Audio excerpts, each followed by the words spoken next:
Thank you for joining us today to learn more about the exciting announcement the Department of Energy made on Friday, up to $7 billion to launch 7 regional clean hydrogen hubs across the nation and accelerate the commercial scale deployment of low-cost clean hydrogen. This call is to share information with you on the department's Hydrogen Hubs program, its new project selections, and our approach to community benefits. My name is Kelly Cummins. I'm the Acting Director of the Office of Clean Energy Demonstrations, or OCED, at the Department of Energy. On behalf of the Department of Energy, I want to welcome you to this national level Hydrogen Hubs environmental justice briefing. My team and I are so pleased to be speaking with you today about the selected regional hydrogen hubs and our emphasis on community benefits, environmental justice, and community engagement. I would also like to thank everyone who submitted questions when registering for this webinar. We will try and address as many as possible. Before I continue, let me first quickly share what's on the agenda for today. Following opening remarks from Shalonda Baker, Director, Office of Economic Impact and Diversity, we will provide an overview of clean hydrogen and the Regional Clean Hydrogen Hubs program.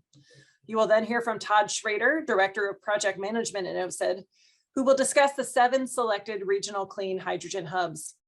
We will then discuss OCED's approach to ensuring that our programs, including the Regional Clean Hydrogen Hubs program, are centered on community benefits. And we will end with a brief discussion on the next steps for the Hydrogen Hub selectees and the upcoming community briefings. We have a lot to cover today, but I want to emphasize that this is the first of many touch points we are planning to ensure that our community of stakeholders hear directly from OCED and understand what the process is and how to engage. Stay tuned until the end for a roadmap on future engagement opportunities. I want to start with an acknowledgement. Over the last several months, DOE has received many letters from state officials, national environmental organizations, community groups, and concerned citizens, and also had meetings with many of these individuals and groups. These letters have expressed both support for and concerns about potential hydrogen hubs projects. We read each one carefully, and we appreciate the time and energy people have spent communicating directly with us. We have heard support for the jobs that will be created and the benefits to the local community. But we have also heard clearly articulated concerns about community level environmental impact of potential pipelines and geologic storage, health and safety implications of hydrogen and carbon dioxide transport and storage, climate implications of some of the hydrogen technologies, concerns with prolonging fossil fuels and creating stranded assets, and concerns that the benefits of these programs will not flow to impacted, overburdened, and underserved communities. OCED is committed to partnering with our projects and communities to address these challenges transparently and inclusively. In integrating the Biden administration's Justice 40 initiative, diversity, equity, inclusion, and accessibility priorities, and workforce and labor participation mandates, DOE has been working hard to build a new way of doing things within the federal government. We hope our focus on these areas comes across in our work. We also know that we don't have all the answers right now and are committed to continuing to innovate and adapt as we learn more about community priorities and concerns. We hope you continue to communicate with us to help inform how we work and what we do, and to hold us accountable to ensure that these hubs bring meaningful benefits to host communities. Now I would like to introduce Shalonda Baker, Director, Office of Economic Impact and Diversity, to make opening remarks. Over to you, Shalonda. Thank you so much, Kelly. And hello and welcome to all of you who've taken time out of your day to join us today. My name is Shalonda Baker, and I serve as the Secretary's Advisor on Equity and also the Director of the Office of Economic Impact and Diversity here at the Department of Energy. We are very much at the beginning of a transformative moment in our clean energy future, and hopefully a bright one. This is also a moment for our agency and our nation to be transformative in many, many other ways. As you all know, the success of our clean energy transition requires communities, yours and those you represent, to be consulted and engaged often and regularly. As Kelly mentioned, it will also require transparency and accountability and new approaches to solve old and persistent problems. This is what I'm most excited about. The majority of the hydrogen hubs will be placed in disadvantaged communities. And these communities are disadvantaged not because of any failing or shortcoming within their vibrant communities, but disadvantaged because of government-sanctioned policies of disinvestment, including redlining and economic exclusion. They're disadvantaged because of patterns and practices of development, energy development in particular. The environmental justice literature is very clear. These are sacrifice zones, and these communities have been sacrificed within our existing fossil fuel-based energy system. So these taxpayer-funded hubs will allow us to reckon with this history and allow us to reckon with the history of racism, of disinvestment, and the history of inequality and prior patterns of development. These hubs will allow us to bring much needed benefits, reducing energy burden, increasing community resilience to storms and other climate-related events, creating jobs, supercharging local businesses, supporting local community and technical colleges, as well as supporting minority-serving institutions. The histories of structural racism and structural inequality mean that we are, once again, coming to frontline communities to ask them to bear the burdens of the clean energy transition, simply because so much of the existing energy infrastructure already exists in those communities. But with that in mind, DOE is committed to ensuring that these projects are created with real economic and environmental benefits for the communities and workers where they're located. That's why we've worked so incredibly hard to develop a community benefits plan framework that reflects the administration's strong commitment to providing historic support for workers and underserved communities, and why we're so committed to delivering on the Historic Justice 40 initiative. But again, the only way CDPs can work is through transparent and regular engagement, including providing communities with tools, resources, and information so that you can participate in this historic moment. We are committed to that as an agency, and you're going to hear more about that later from me and Kelly in this briefing. But our community benefits plans are expected to align with the needs and priorities of impacted communities, and they should include actionable goals, outcomes, and propose clear metrics to measure success. So we have an opportunity here to create the blueprint for a clean energy transition that is inclusive, that is just, that is equitable. But to do that will require the work of those of you who are here today in this webinar. We need you to be partners, we need you to be advisors, and we need you to hold us to our commitments. Our successful transition will also require this agency to move in ways we've never moved before, in deep, deep partnership with all of you. So we know that's not going to be easy, but we absolutely know it will be worth it. The cost of failing to engage communities authentically and meaningfully is a failed transition, period. So we look forward to working with you, to walking this path in partnership with you. And with that, I'm going to turn it over to my colleague, Kelly.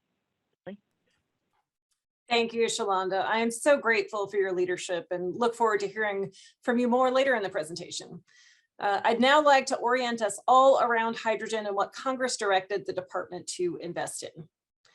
To understand why we are demonstrating hydrogen hubs, we need to start by understanding what hydrogen is. Hydrogen is the simplest and most abundant element in the universe. Hydrogen is also clean, lightweight, efficient, and versatile, and can be produced with zero or near zero emissions. Hydrogen can be produced through electrolysis, separating liquid water into hydrogen using renewable or low emissions energy sources such as wind, solar, or nuclear. If the electricity comes from clean energy sources like solar, wind, hydro, or geothermal, you can get carbon-free hydrogen. Hydrogen can also be produced using thermal conversion processes with carbon capture and storage, or CCS, technologies that reduce greenhouse gas emissions. Hydrogen is a vital part of a comprehensive portfolio of tools to achieve net zero emissions by 2050. It complements the many clean energy technologies that can be deployed, such as renewable energy. Hydrogen technologies can result in reduced emissions compared to traditional fossil fuels, either by virtue of the production method or through carbon capture and permanent storage technologies in the sectors you see on this slide. As a versatile fuel that can be produced cleanly, hydrogen's unique characteristics make it a strong option to decarbonize energy-intensive heavy industry and heavy-duty transportation. To achieve net zero emissions by 2050, DOE's National Clean Hydrogen Strategy estimates that we need 10 million metric tons of clean hydrogen by 2030. To do so, clean hydrogen costs must come down rapidly, in line with DOE's hydrogen shot goal of reducing the cost of clean hydrogen to $1 per kilogram within a decade. From driving down the costs for electrolysis to stimulating supply chain investments for critical components, the regional hydrogen hubs will accelerate our domestic market for low-cost clean hydrogen, getting us one big step closer to achieving DOE's hydrogen shot goal of $1 per kilogram in 1 decade. We also know from the history and the current state of environmental justice that heavy-duty industry and transportation are disproportionately cited in communities of color and low-income communities, providing both opportunities and challenges to achieving a just and equitable energy transition. Efforts to decarbonize those facilities and activities should therefore be done in partnership with impacted communities. Let's talk for a minute about a few of those opportunities and challenges. Decarbonizing heavy industry and transport is essential if we're going to reach our climate goals. Refining and chemical production alone make up 60% of industrial greenhouse gas emissions. And steel, aluminum, and chemicals are all needed to make the clean energy technologies, like wind and solar, that are required for the energy transition.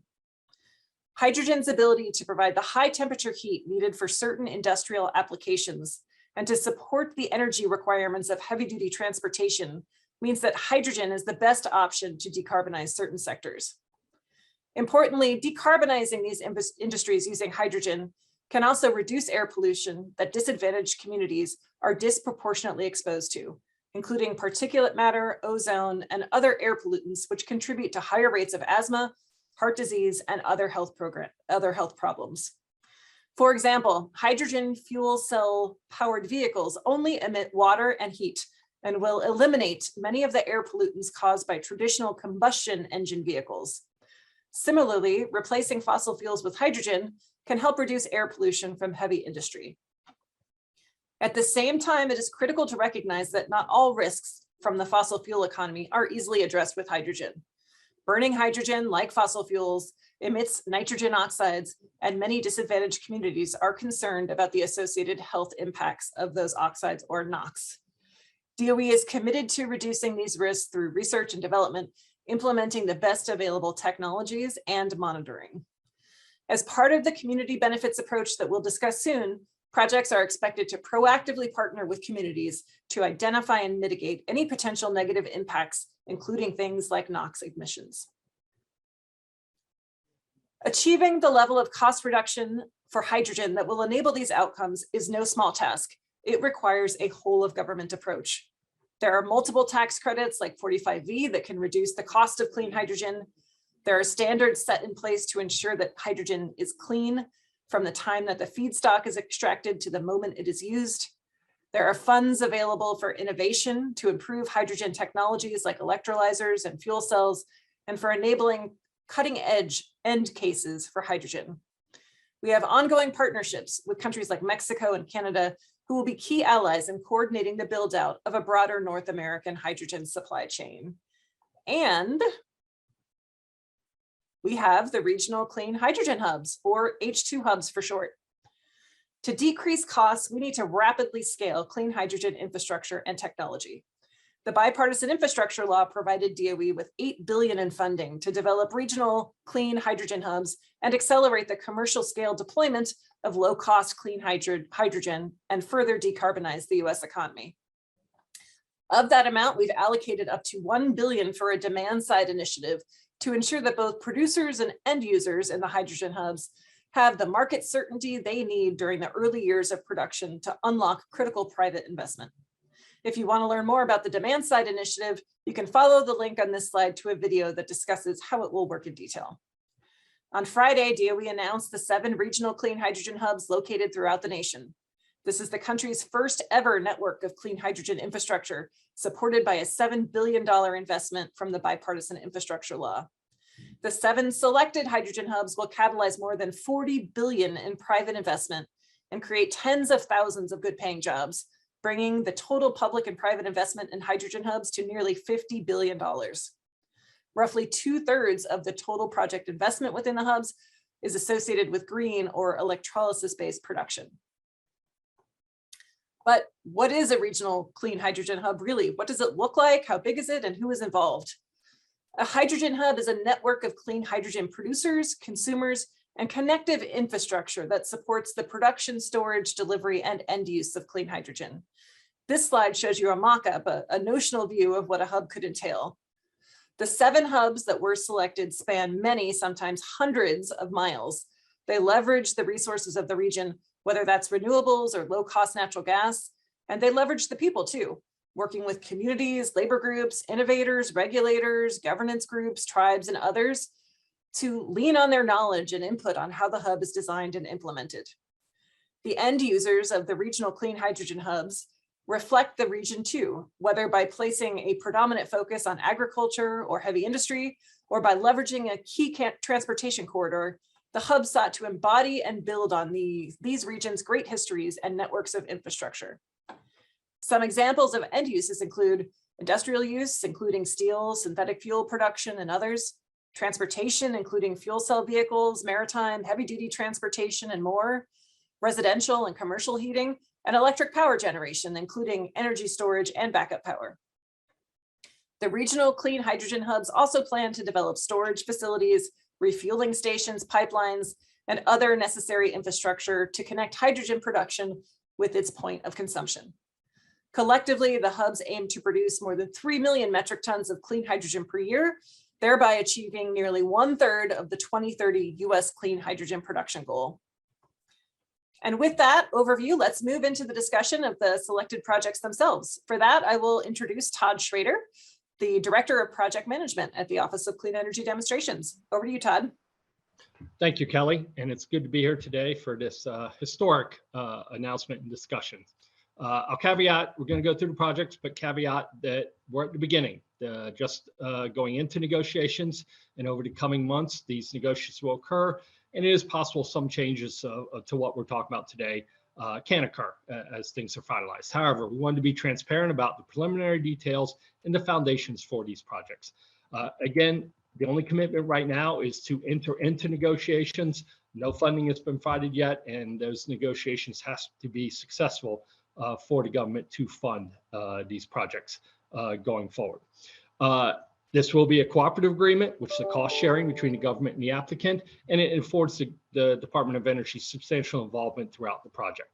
A key piece of this, and I'll mention a couple times, will be the go, no-go decisions. The projects themselves will be broken up roughly into 4 sections or phases, as we call them, each of which will have a negotiation and a go, no-go decision associated with it and funding. And so you have to get through those go, no-go decisions to get the next tranche of funding. A key piece of that is delivering real community benefit commitments on the commitments that have been made. Next slide, please. It's an overview of the regional clean hydrogen hubs across the country. And as you can see, they span coast to coast. Overall, we stay true to the intent of Congress and the bipartisan infrastructure law in choosing hubs that were geographically diverse and had a diversity of range of low-cost resources, different options for end uses. And this resulted in 7 hubs being selected. They are from west to east, the Pacific Northwest hub, California, Heartland, Gulf Coast, Midwest, Appalachian, and Mid-Atlantic. And you can see the name under each of those, and we'll go through those in a little bit more detail here in just a second. Next slide. Again, this is the transformative investment from the government, $7 billion. This will be leveraged through the contributions from the applicants themselves to strengthen local economies, create thousands of high quality jobs, and significantly reduce greenhouse gas emissions. When completed, the aim is to produce 3 million metric tons of clean hydrogen annually, reaching nearly 1/3 of the 2030 goal of 10 million metric tons that was mentioned earlier. Roughly 2/3 of the total investment of these projects will be associated with green or electrolysis-based production within the hubs themselves. We're also ensuring that the benefits flow to the communities. And as we mentioned earlier, that's something that does not always happen in the past. And so a key piece will be the community benefits plans. That these will be different based on the local conditions, local communities for each, but could include examples such as reduced air pollution for cleaner industries, workforce education and development, equity partnerships, and quality jobs. So with that, let's talk about the specific hubs. Next slide, please. And these will be in alphabetical order. Appalachia Hydrogen Hub, it covers an area of Pennsylvania, Ohio, and West Virginia, and accesses low-cost natural gas in these areas to produce low-cost clean hydrogen. It'll be paired with permanent or carbon capture to permanently store most of the associated carbon emissions themselves. Its development of both the generation plus the pipelines, multiple hydrogen fueling stations, and the permanent CO2 storage have the potential to significantly drive down the cost of hydrogen distribution and storage. The hub will help the nation lead in advancements of the hydrogen economy and reduce the emissions in this area that have long affected communities in the Appalachia area. Potentially going through all the negotiations and go-no-goes, up to $925 million of government cost share will be applied to this, and Battelle Memorial Institute is the primary for the hub. The next slide just briefly shows some of the community benefits. You can see for yourself. I'll just highlight over approximately 21,000 jobs or more than that, of which 3,000 will be permanent, and a commitment to Justice 40 benefits to address equity in employment, enhance job quality, availability, suitability, and to mitigate air pollution itself. There are also plans to create a community benefits advisory board to help implement these community benefits. Next slide, please. California Hydrogen Hub. This spans pretty much the entire state of California, and it will leverage the state's leadership in clean energy technology to produce hydrogen exclusively from renewable energy and biomass. A key piece will be, or key to this will be providing a blueprint for decarbonizing the public transportation sector, particularly heavy duty trucking and port operations. These are key drivers in the state and a source of air pollution that are among the hardest to decarbonize. This will expand hydrogen fuel cell vehicles and again, heavy duty transportation, trucks, if you will. Particularly, this will help along interstate transportation corridors. It'll help with the build out of the West Coast freight network, and it will link to the Pacific Northwest Hydrogen Hub that we'll talk about in just a second here. It will also help local communities and tribal nations in energy security and resiliency by providing backup power to wells and other needed utilities within the communities going forward. Following potential successful negotiations and getting through all the stage gates, up to $1.2 billion is available for this hub, and the Alliance for Renewable Clean Energy Systems is the primary applicant. Next slide, please. Again, quickly shows the community benefits associated with this project itself. Upwards of 130,000 construction jobs, 90,000 permanent jobs. Also a strong commitment to include robust governance mechanisms, including labor, tribal, and environmental representations on governing boards. In addition to independent monitoring of the community benefits plan implementation. There's also a commitment to project labor agreements for all projects connected to the hub. Next slide, please. Gulf Coast Hydrogen Hub. The Gulf Coast Hydrogen Hub is centered in the Houston area and it'll stretch across much of the Texas coast. This hub will help kickstart the clean hydrogen economy with plans for large-scale hydrogen production using both natural gas with carbon capture and renewables-powered electrolysis. This leverages the Gulf Coast's abundant renewable energy and natural gas supply and should help drive down the overall cost of hydrogen. To help lower the cost of distribution and storage, the hub also plans to develop salt cavern hydrogen storage, a large open access hydrogen pipeline, and multiple hydrogen refueling stations.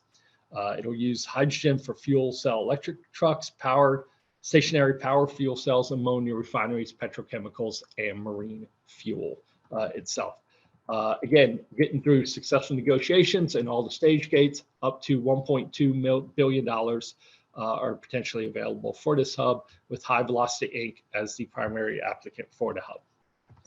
Next slide, please. The community benefits program for this include 45,000 direct jobs, of which 10,000 are permanent.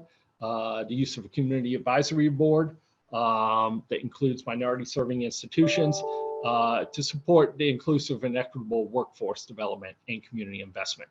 Also to anticipate a reduction in the criteria of pollutants like particulate matter, not just CO2, but some of the other pollutants that you see from industry.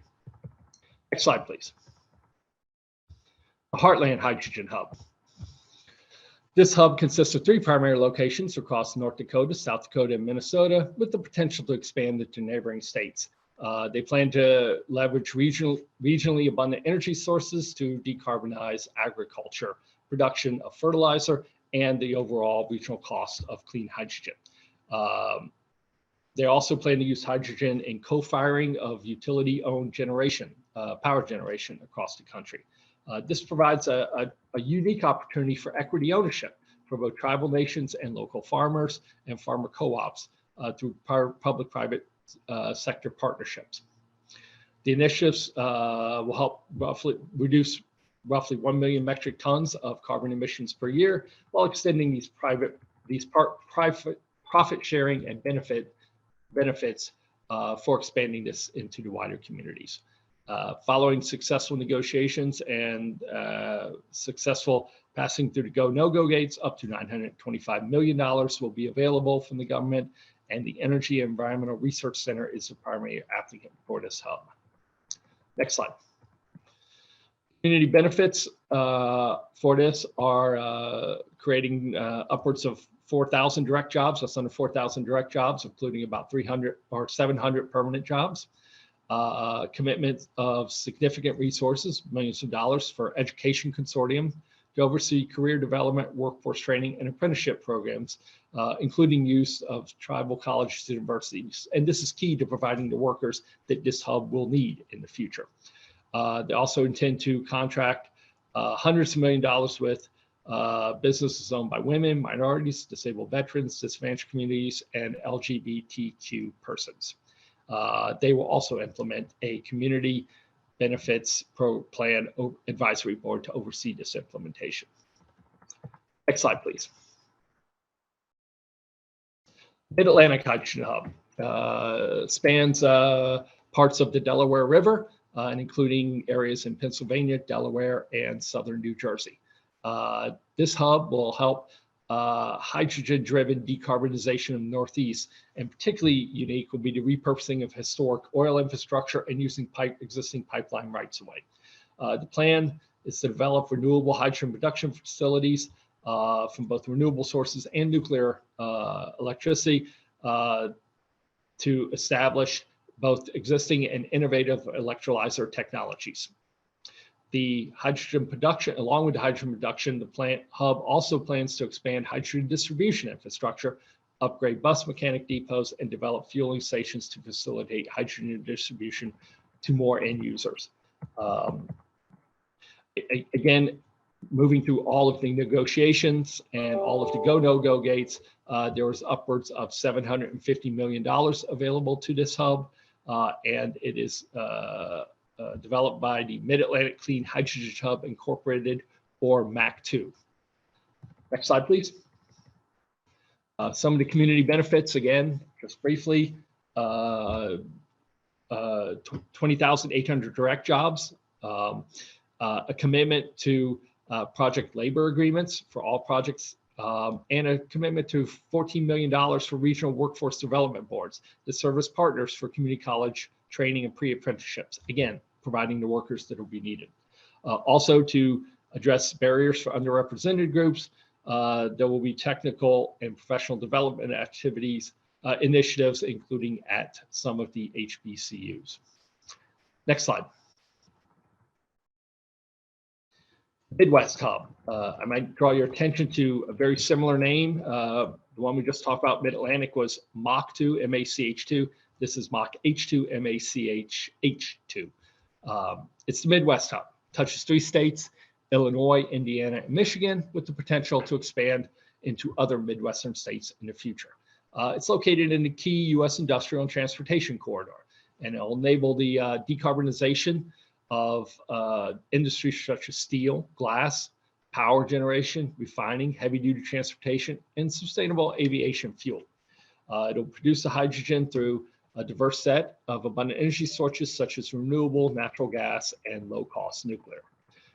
Following successful negotiation and passing through all the stage gates, upwards of $1 billion, up to $1 billion will be available for this hub. And again, I mentioned MACH-H2 is the primary applicant.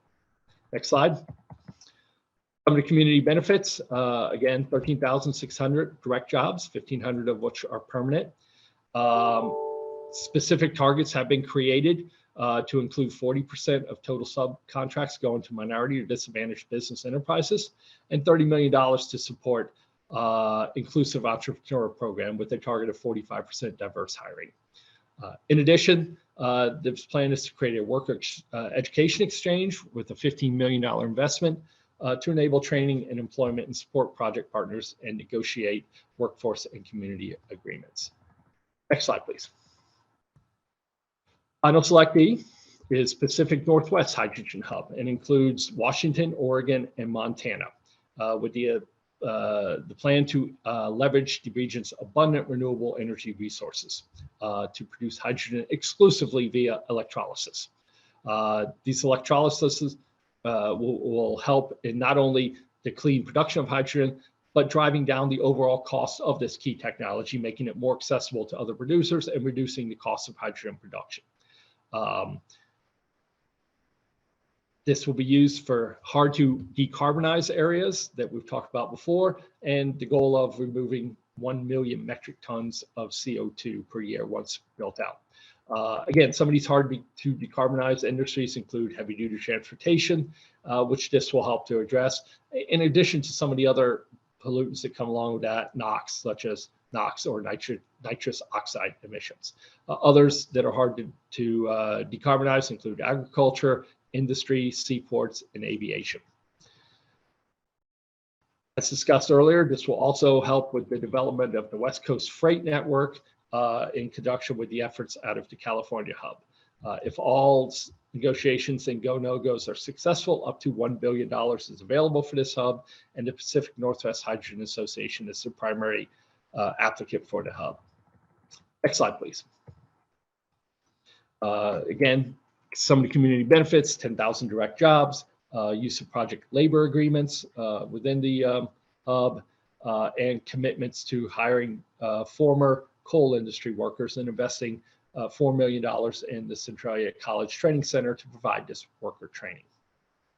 From here, I'm pleased to turn the microphone back to Director Shalonda Baker, who will provide details about the community benefits plans.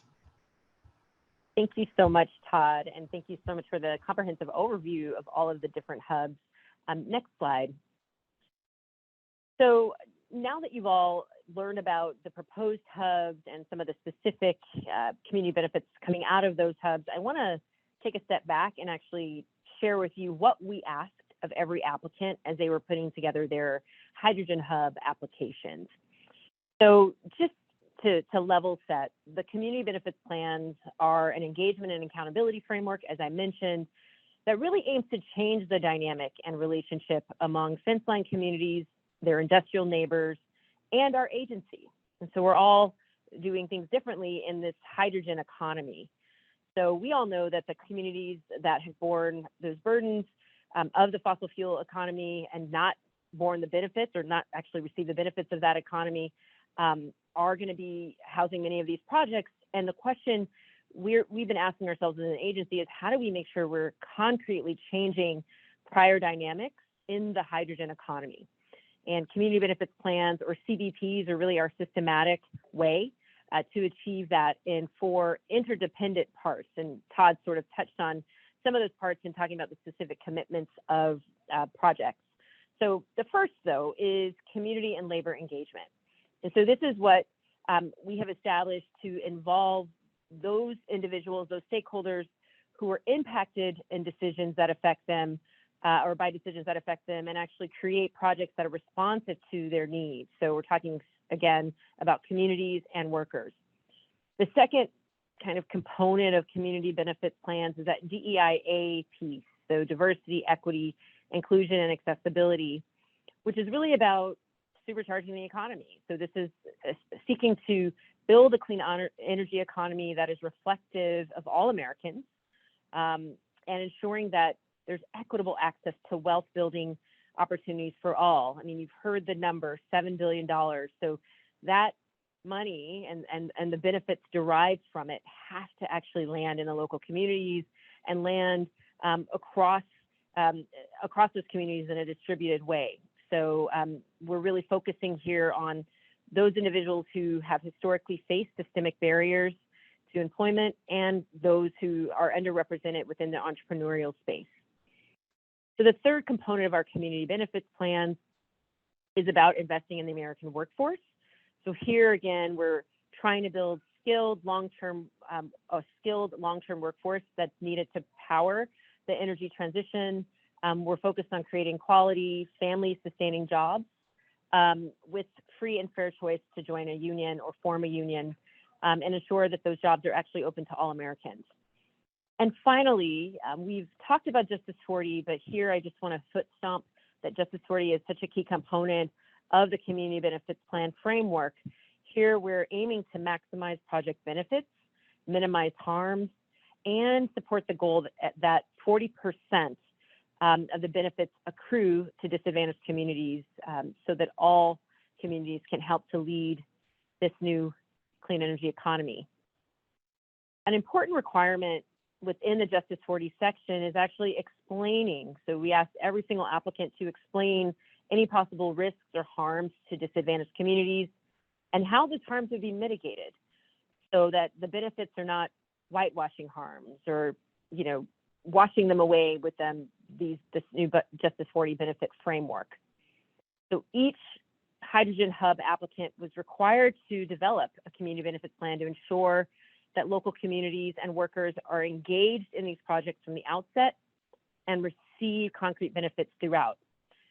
OCID is working hard to provide robust project management and oversight of these plans throughout the project lifecycle. And again, Kelly's going to talk a little bit about that in just a bit.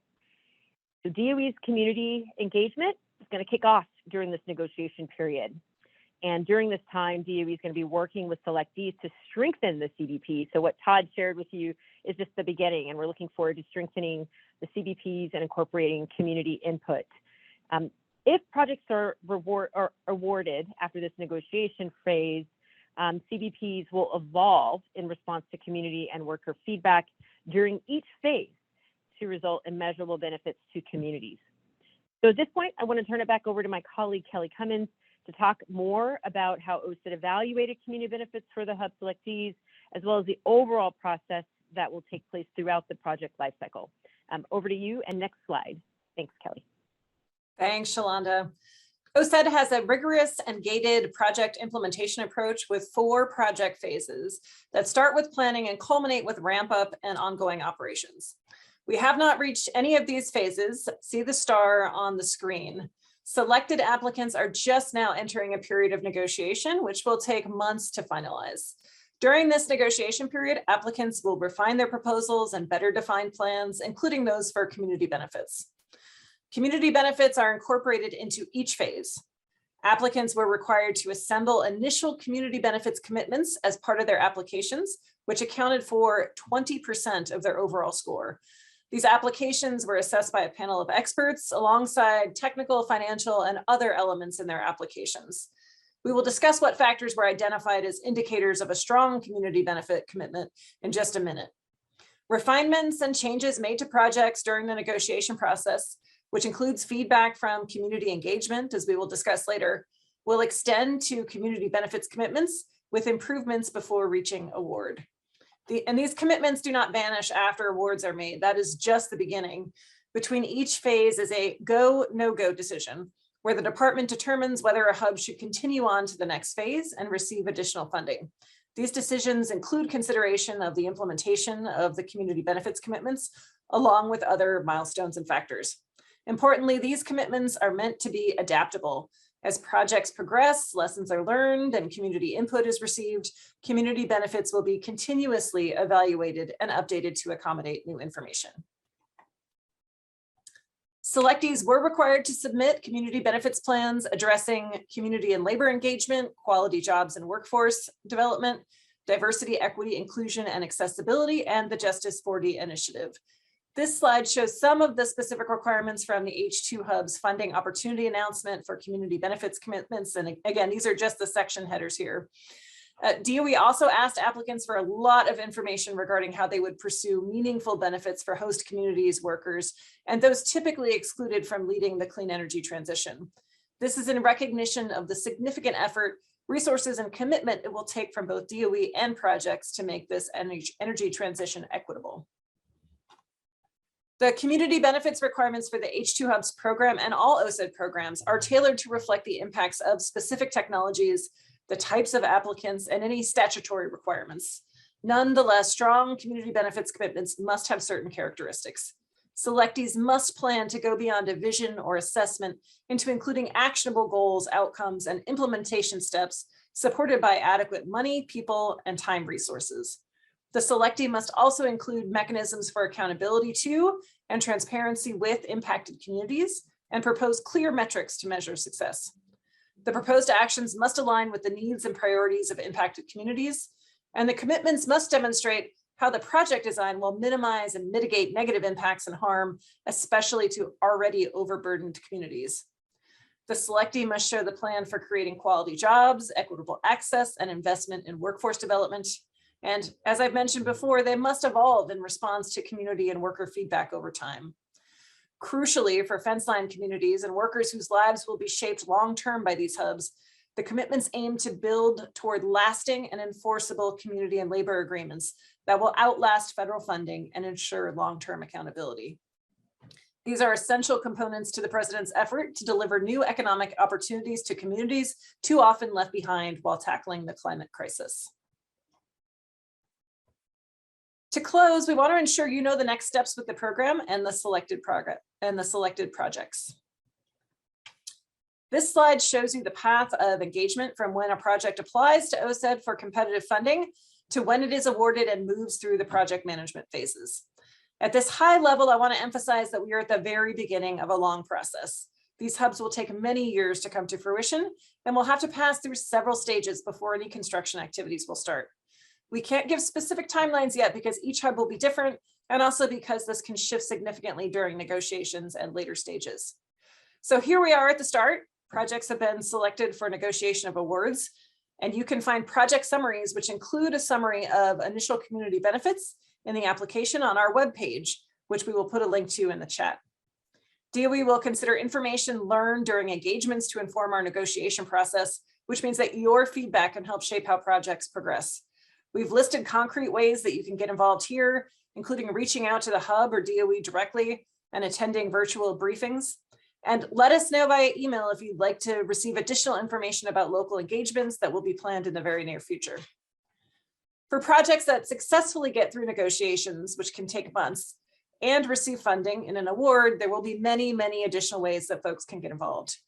First, I'll reiterate briefly that all projects will progress through a phased approach with 4 phases. Engagement will be ongoing throughout all of these phases. And one of DOE's oversight roles is to ensure that meaningful ongoing engagement continues regularly in each phase. Between each phase, DOE will assess the project's progress, including the quality of community benefits implementation, and will make a decision about whether the project should receive additional funding. Again, we call this a go, no-go decision. For projects that succeed in progressing to the next phase, these activities, including CBP for that phase, will be negotiated, and the commitments that come out of that process will be posted publicly on our webpage. This process repeats for each phase, ongoing CBP implementation and engagement throughout the phase, a go, no-go decision at the end of the phase, negotiation of the next scope phase, and publication of CBP commitments. Now that we've discussed the overall process, we can dig in some of the key ways that you can get involved in your hub. At the start of the award process, DOE will host third-party facilitated sessions with the projects and impacted communities and labor, and I'll discuss these in more detail on the next slide. Throughout each phase, you can also directly reach out to the hub and to my team at DOE and participate in specific engagement activities as part of the hub's community benefits plan, whether that is through an advisory board, a survey, workforce or community agreement, information session, or other activity. And finally, in addition to these mechanisms, all H2 hubs are subject to the National Environmental Policy Act, which includes robust public participation processes. These processes will occur primarily during phases 1 and 2. Among the opportunities to provide input to the H2 hubs will be a series of facilitated workshops and forums that would begin very soon after award to ensure early and active three-way collaboration between our office, the project performers, and host communities. The aim is to bring together all three as collaborators and problem solvers to co-develop a vision for local benefits associated with OCED projects that center community and labor voices. OCED will convene gatherings like small community workshops and deliberative forums to facilitate conversations around community and labor concerns and priorities. The outcomes will include mutually agreed upon norms for respectful long-term engagement that can be revisited over the project's lifecycle and a co-developed list of priorities for the way ahead. More details on these engagements are forthcoming. As you've heard already today, we are starting to kick off negotiations with the project selectees. And what this means is that these projects have not been awarded funding yet. Despite the early phase of these projects, OCED is committed to transparency, understanding community concerns and priorities, and rapidly integrating that feedback into plans. Given the size and the breadth of these hydrogen hubs, this will happen iteratively.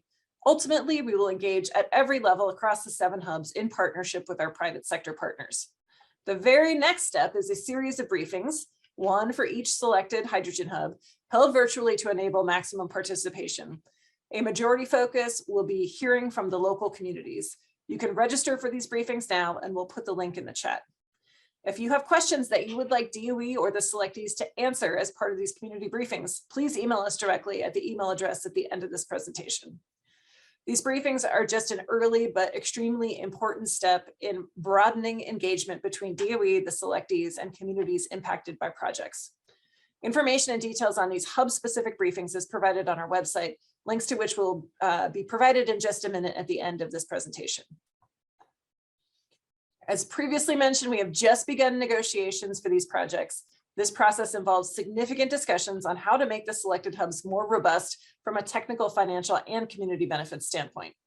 If the negotiations are successful and they conclude with an award, DOE issues a cooperative agreement, which gives DOE substantial involvement throughout the public-private partnership. After award, phase 1, the detailed project planning phase begins, and this phase can last up to 1.5 years. During this phase, DOE will be actively engaging with our commercial partners, labor, and impacted communities. At this point, project scope will be more defined, so we'll be able to share more detailed project information, including community benefits commitments.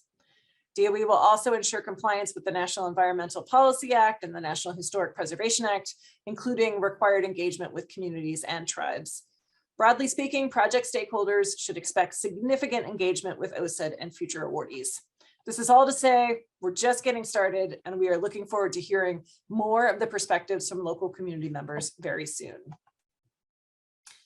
To find out more about this program and related initiatives, please visit the OCED website. My colleague will drop the links shown here in the chat. There's also a great collection of materials and online resources linked here that DOE has put together. I also want to make sure you all know how to reach us. If you have any questions about the Hydrogen Hubs demonstration program or specific projects in your region, please email us at engage_h2hubs@hq.doe.gov. Please also sign up to receive OCED news and updates. This is the best resource to stay in the know about OCED. Many of the selected projects also already have established websites that provide more information on their initial proposed plans. The links are shown on this slide. We'll drop them in the chat as well. On behalf of Director Shalonda Baker, Todd Schrader, and the department, we deeply appreciate you taking the time to join us today to hear about the Hydrogen Hubs, the selected projects, and how we are incorporating equity, justice, and investing in the workforce in each of these projects, and the next steps, including how to engage. Please do not hesitate to reach out with questions and concerns. Thank you, and have a good rest of your day. We appreciate your time.